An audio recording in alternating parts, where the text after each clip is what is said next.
Hi, I'm James Shillinglaw, and I'm here with Dr. Eugene DeLon, who is a senior medical consultant to Allianz Travel Insurance. And of course, right now, the topic du jour is COVID again and the variants that have just recently been discovered, the Omicron, and we were still dealing with Delta. So a lot of people are very concerned about this, and we seem to be getting out of the woods finally, and now we have another variant. My guess is we may see more variants coming on, but I'm not the doctor. Dr. DeLon. First of all, Doctor, how are you and where are you? Good, thank you. I'm in the Washington, D.C. area today. This is kind of where I live and where I mostly function out of. So I've been working ER shifts mostly recently in Alabama and Mississippi and a little bit in Tennessee as well. Okay. Now, what's your background in the medical profession, and how have you sort of developed somewhat of an expertise, as I think everybody has in these days in COVID? So I kind of wear two hats. So kind of what I think of myself primarily, I'm an emergency physician. So I'm board certified emergency medicine trained at George Washington University. I still work probably about 100 to 150 hours per month as an active emergency room doctor. The other hat I wear is probably a little more relevant to this conversation, is that I'm also work in the travel industry.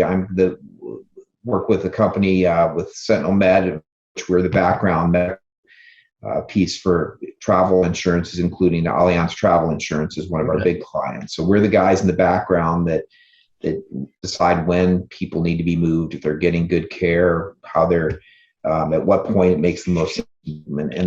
I fell into that is because before my residency training, I was in the Air Force and did a lot of the same thing for the Air Force, worked in different war zones, kind of making decisions on who gets moved and who's safe to travel and who's not. So that just sort of segued into this civilian version of the same type of career.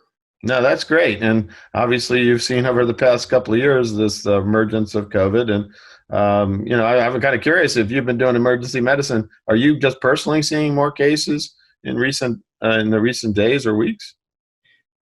I haven't. A lot of it, because I travel around, I see different amounts in different places. I'd say probably the most notable thing is in my experience, I know this isn't universal for everyone, but of all the patients I've seen with COVID, I've yet to see a sick one who's been vaccinated. I really do tell people that, as far as, I'm a big vaccine proponent because I really don't see sick people from the vaccine. And although I know some people do get symptomatic from the vaccine, I've yet to see someone sick enough from the vaccine that they had to come in and be treated. So again, that's my limited experience. Doesn't mean it's universal, but it does speak to the volume of patients that really benefit from the vaccine and the very minimal risk of a downside to it.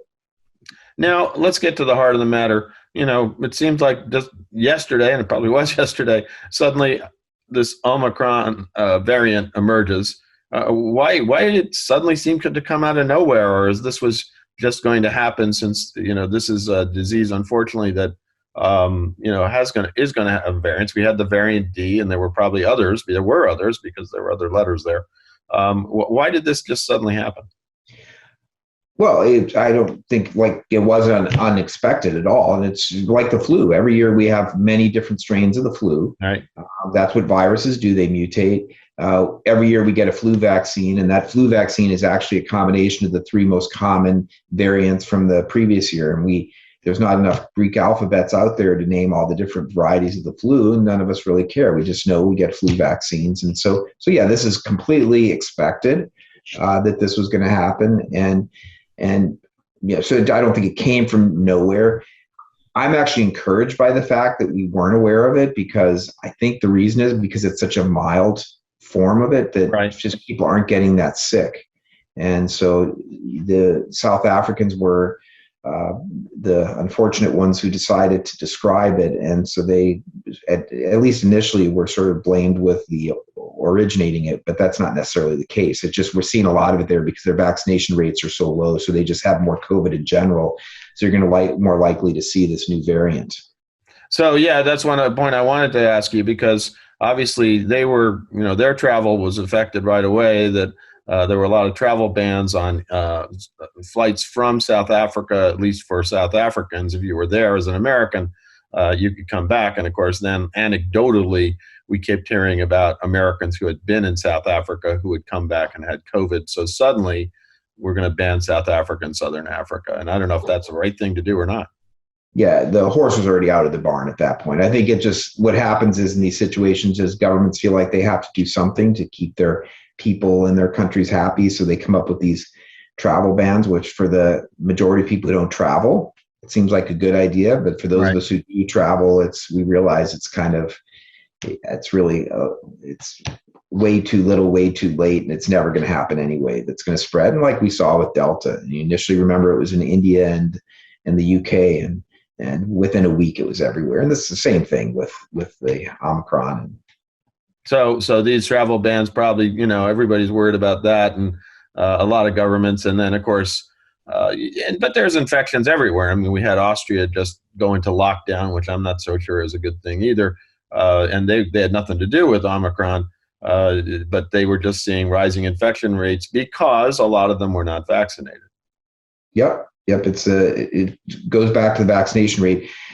And I think one of my theories, we're going to see happen is it may even be, I don't want to predict the future, and you always get held to it when you say something wrong, but I could see Omicron actually being a positive, because if it is a mild disease, but it causes our bodies to develop some amount of natural immunity. For those who aren't vaccinated, it may be a way of getting a mild form of the disease, but it gives them then some degree of immunity to the more serious forms of the disease. So if you get the Omicron, then if you get Delta, you're not going to be as sick, or maybe you won't even get the Delta because now you've developed this immunity from a not so severe disease. And at this point, I know of no hospitalizations in the US so far due to the Omicron. In South Africa, I think they're reporting about 20% of their hospitalizations are due to Omicron, but we don't know if these people are also co-infected with the Delta variant. So it could actually end up being a positive thing for us. So from what you've heard so far, what is different about Omicron than the Delta variant, as far as you know? And you've already said it doesn't sound like it's more deadly than either the original first COVID or the Delta variant. Right, and it's, without getting too technical, with the previous versions, especially the Delta, it had an affinity. We hear about the spike proteins, which are the little projections off the surface of the virus, and those were received by receptors in the lungs, these angiotensin converting enzyme receptors in the lungs. So that's where what would happen is the virus itself isn't dangerous. If you injected a bunch into your body, it doesn't make you sick. What happens is that it attaches to these cells in the lungs. It does that so it can reproduce inside of these cells in the lungs. And that's why a lot of it was respiratory. You would get then your body would react to that, sort of like an asthmatic does to pollen, or if they're allergic to something. And that was most of the symptomology related to it, and then the respiratory failure. Whereas this new variant does not seem to have the affinity to the same receptors. So I don't know where they are yet. It could be to the muscle cells, though, because people are complaining muscle aches. Kind of one of the things, it seems like the predominant features are fever that starts at night, night sweats and chills, muscle pain that resolves in a few. But really, no, if any, respiratory, and none of the loss of taste and smell. So that really says that it's going to different cells in our body, which would to have drastically different effects on us. And it's the respiratory problems that killed people with COVID for the most part. So this one's not affecting the lungs, so I don't expect it's going to kill people. Now, we've heard a lot that Omicron might be more infectious somehow and could spread more quickly. Is that true from what you've heard? Yeah, it seems like it is spreading quickly, but so what? Yeah. It'll be over with faster, right? That's true. Now, I guess the question, and we were talking about it earlier, why do so many of these variants, because I even think Delta was discovered in places like Southern Africa, South Africa, why are they just better at discovering this stuff than we are?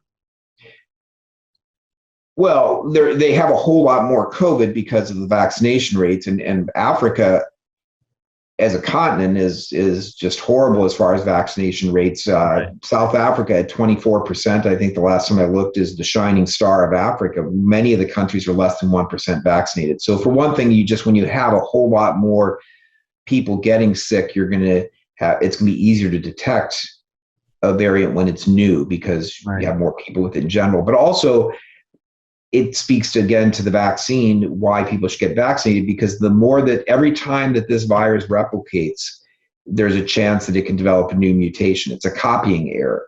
So if you take a textbook and you keep copying it over and over again, give it to a bunch of people, there's going to be different errors you just make when you're copying things. Right. It's not a perfect science. So the more chances it has to replicate, the more chance it is it's going to have to mutate. So it's a combination of things. Vast number of people with it, but also the ability of it to mutate as it replicates in all of these unvaccinated people. And of course, if it can mutate perhaps to a more benign form as well, right? Absolutely. And in the past, that's generally what viruses do. It's hard to replicate perfection.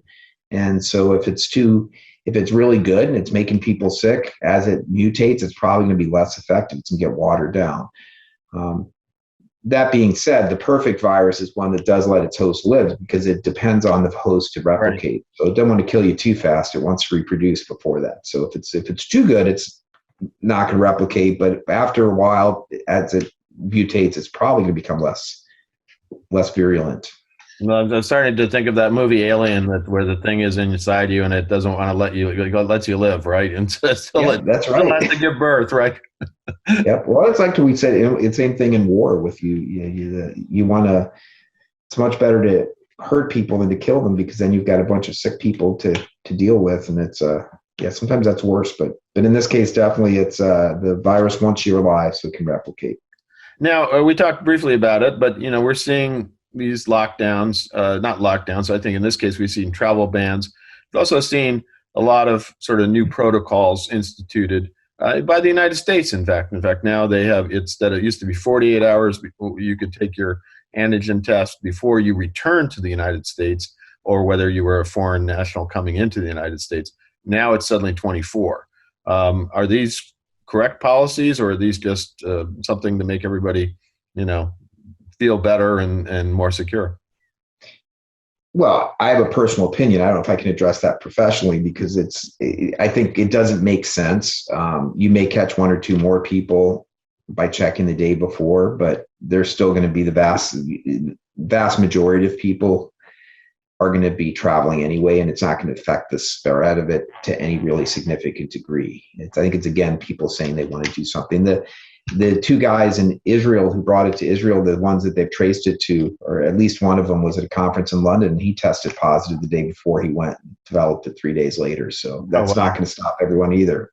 No, and also, antigen tests are not maybe as good as the PCR and things like that. And I think, you can, and actually antigen you can get in about, results back very quickly. PCR, I'm still not quite sure why it takes that much longer for a PCR, but perhaps you can tell me. But if you wanted, I always felt you can go anywhere in the world with a vaccination card. Although now I'm in France right now, and I had to go to the pharmacy to get my flimsy little CDC card verified by the French government, and then I get a little app that has my barcode on it.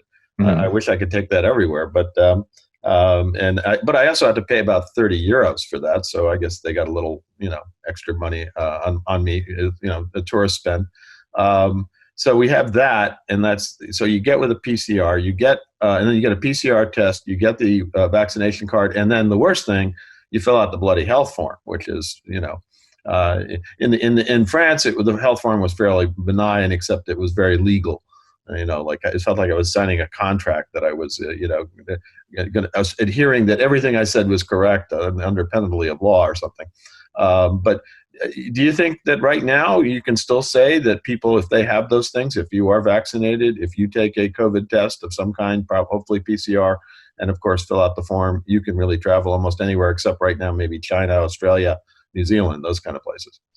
Yeah, from a medical perspective, I certainly have no hesitation traveling and for me or my family because we're all vaccinated. We're all those who are eligible have gotten the boosters as well. And I go back to my experience in the ER. I'm not seeing vaccinated people sick. So I feel pretty comfortable with that. It's each person's own decision. If you have underlying medical problems, certainly if you Right. have respiratory problems, and if you're being treated with chemotherapy for cancer or immunosuppressants for some other type of disease, then maybe you should think twice. I think the other thing is with little kids, although they tend not to get sick from the previous variants, we don't know what the new variants are going to do to little kids who Right. can't be vaccinated yet. So you certainly want to be more careful when traveling with children who aren't eligible for vaccines, or if you've chosen not to get vaccinated for some reason. Now, we go out to about 95,000 travel advisors out there. They're working with their clients and really trying to keep up to date with all the different protocols and regulations and government decisions. What do you think they should be telling their clients about booking travel to certain destinations, like Southern Africa or even parts of Europe where, they're nearby to some situations like Austria where there's lockdown? And we're seeing growing numbers. Should travelers cancel their plans to these destinations? What do you think? Yeah, I certainly wouldn't. I think in some ways it's a better time than ever to travel. My family went to London this summer, and it was the best experience I've ever had in London. The lines were short.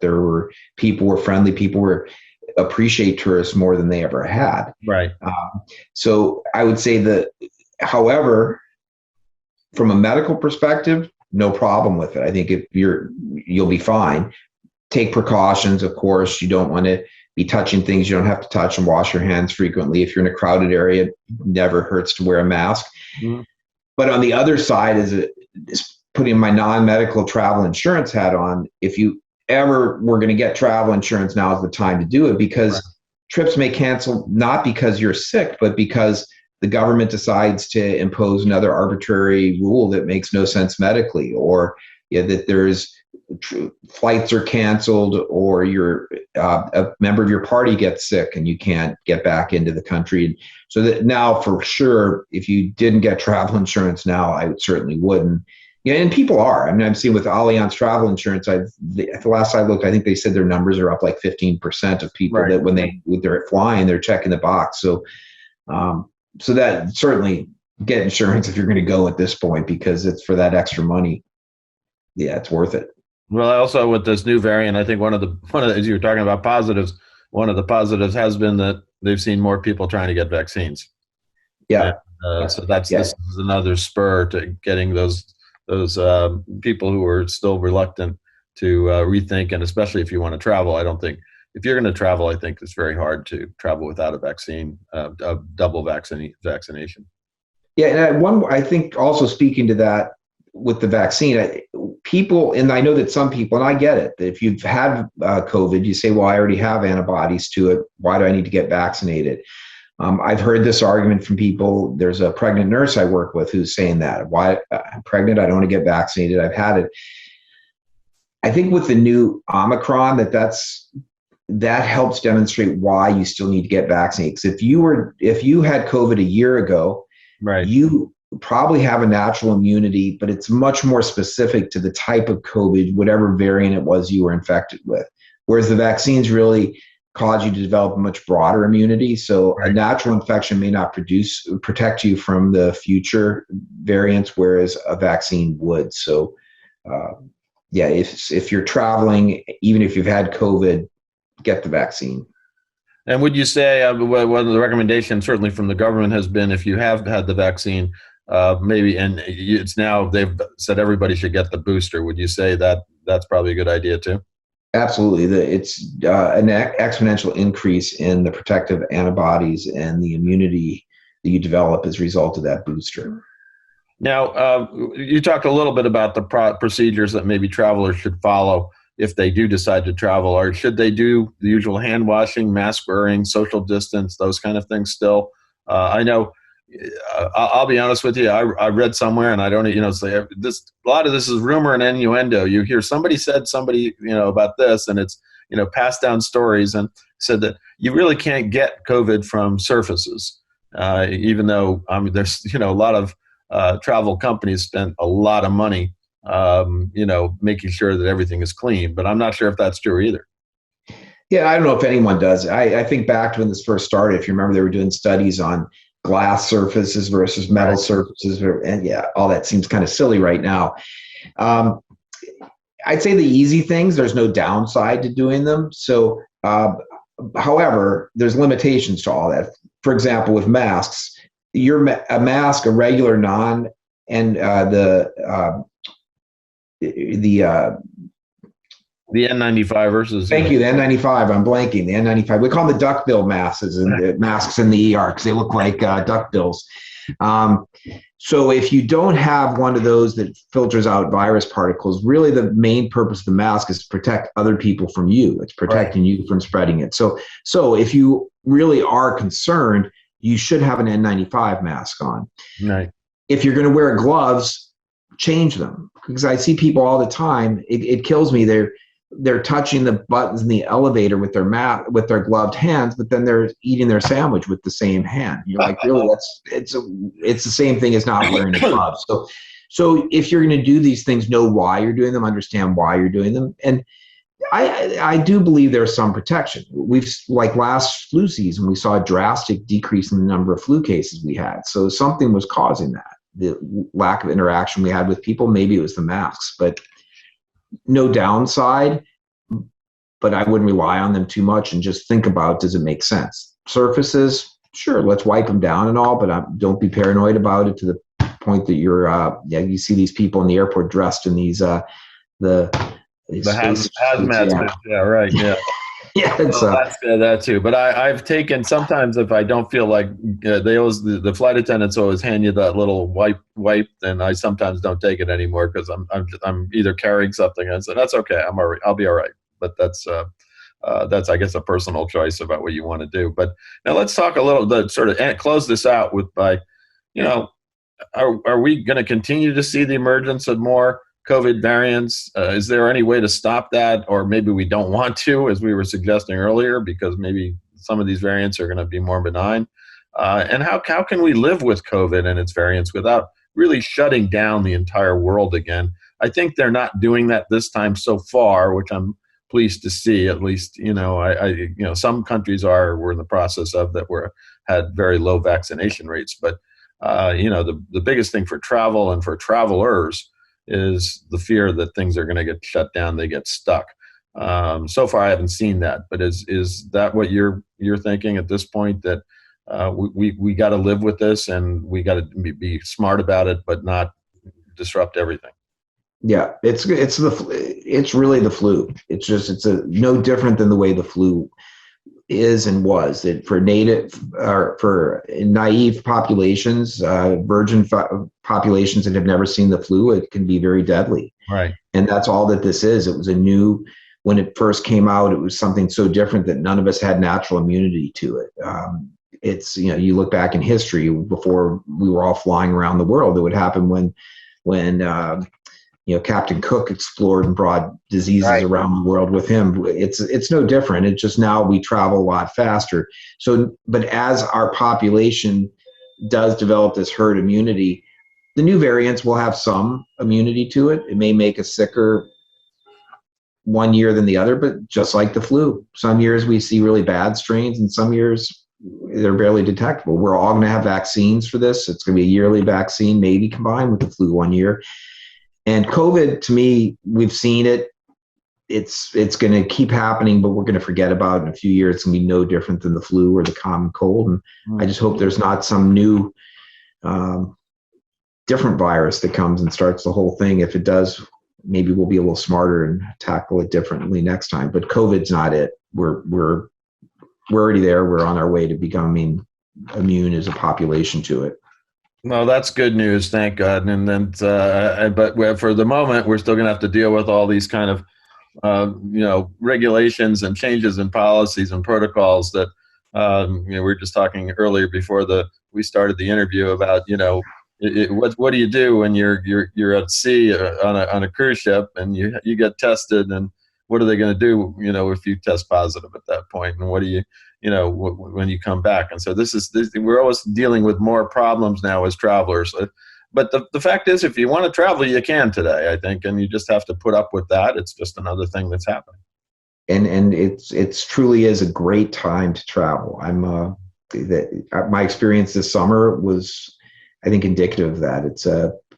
and the travel industry is hungry for the business. So you will never feel more welcomed than you do now when you're going places. People, yeah, it's nothing like absence to make you feel, make people realize how important you are to them. And the industry wants us traveling, and I recommend it.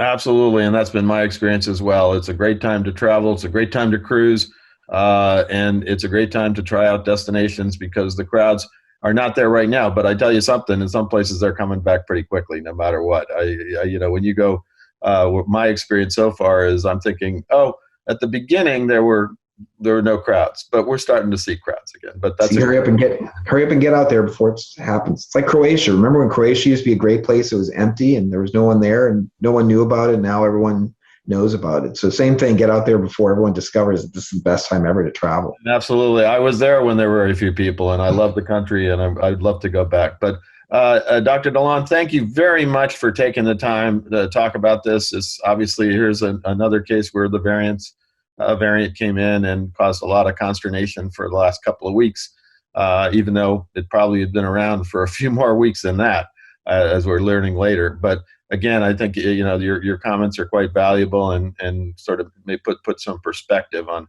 what's going on today with COVID. Yeah. Thank you for having me. Travel safe. You as well, sir. And I'm James Shillinglaw, and this is Insider Travel Report.